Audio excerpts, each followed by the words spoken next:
Hello दोस्तों, इस video में हम सीखने वाले हैं हिंदी दिवस पर भाषण कैसे दिया जाता है या कैसे लिखा जाता है।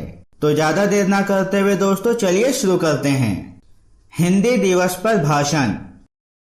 आदरणीय प्रधानाचार्य महोदय, उप प्रधानाचार्य, माननीय शिक्षक गण और मेरे सभी मित्रों को मेरा नमस्कार। सबसे पहले आप सभी को हिंदी दिवस की हार्दिक शुभकामनाएं।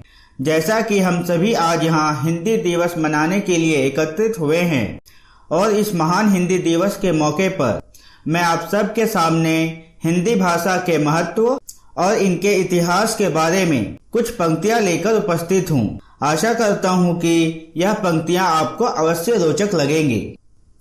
आज 14 सितंबर है और प्रत्येक वर्ष हम सभी भारतवासी इस दिन को हिंदी दिवस के रूप में मनाते हैं, क्योंकि आज के दिन ही 14 सितंबर 1949 को भारत की संविधान सभा ने हिंदी भाषा को आधिकारिक भाषा, राजभाषा के रूप में घोषित किया था। हिंदी भाषा भारत की राष्ट्रभाषा घोषित होने के बाद राष्ट्रभाषा प्रचार समिति, जो कि महाराष्ट्र के वर्धा में स्थित है, उस समिति के अनुरोध पर ही वर्ष 1953 से पूरे भारत में 14 सितंबर के दिन प्रत्येक वर्ष हिंदी दिवस के रूप में मनाया जाता है।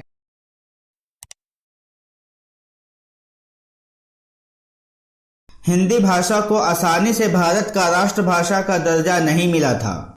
इसके लिए भारतवासियों को लंबा संघर्ष करना पड़ा था। हजारी प्रसाद द्विवेदी, मैथिली शरण गुप्त, काका कालेलकर, सेठ गोविंद दास आदि साहित्यकारों को साथ व्यवहार राजेंद्र सिंह ने हिंदी भाषा को राष्ट्रभाषा बनाने के लिए बहुत प्रयास किए थे। तब जाकर हिंदी भाषा को आधिकारिक भाषा के रूप में मान्यता मिली थी।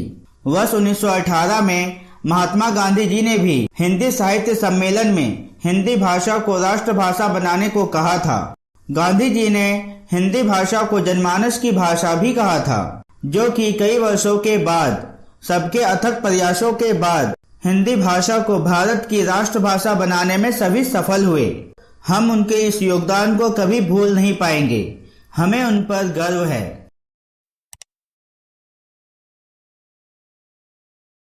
हम सभी भारतवासी के लिए हिंदी दिवस और हिंदी भाषा का बहुत महत्व है।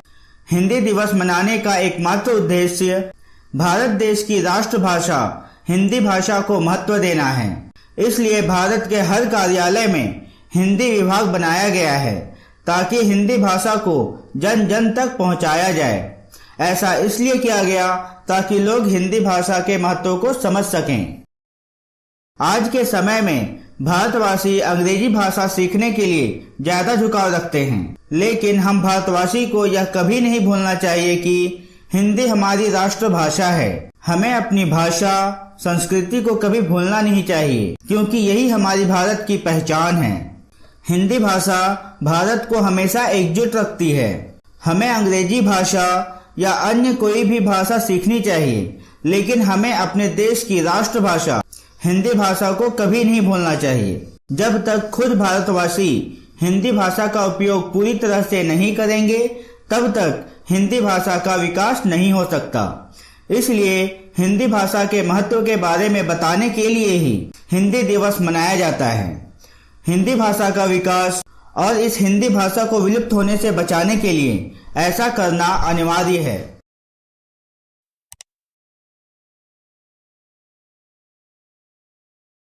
किसी भी देश की पहचान उसकी मातृभाषा से होती है। हिंदी हमारी राष्ट्रीय भाषा है और हमें हमेशा अपनी भाषा का जितना संभव हो सके प्रयोग करना चाहिए। हिंदी भाषा का प्रयोग करते समय हमें गर्व महसूस करना चाहिए। आइए आज के दिन हम सब मिलकर यह संकल्प लें कि हम अपनी राष्ट्रभाषा हिंदी के विकास के लिए हर संभव प्रयास करेंगे और यथासंभव हिंदी भाषा का उपयोग करेंगे। हम सभी को हिंदी है हम, वतन है नारे का सम्मान करना चाहिए। आप सभी को एक बार फिर से हिंदी दिवस की बहुत बहुत बधाई। इस सत्र का हिस्सा बनने और मुझे सुनने के लिए आप सभी का बहुत बहुत धन्यवाद। जय हिंद, जय भारत।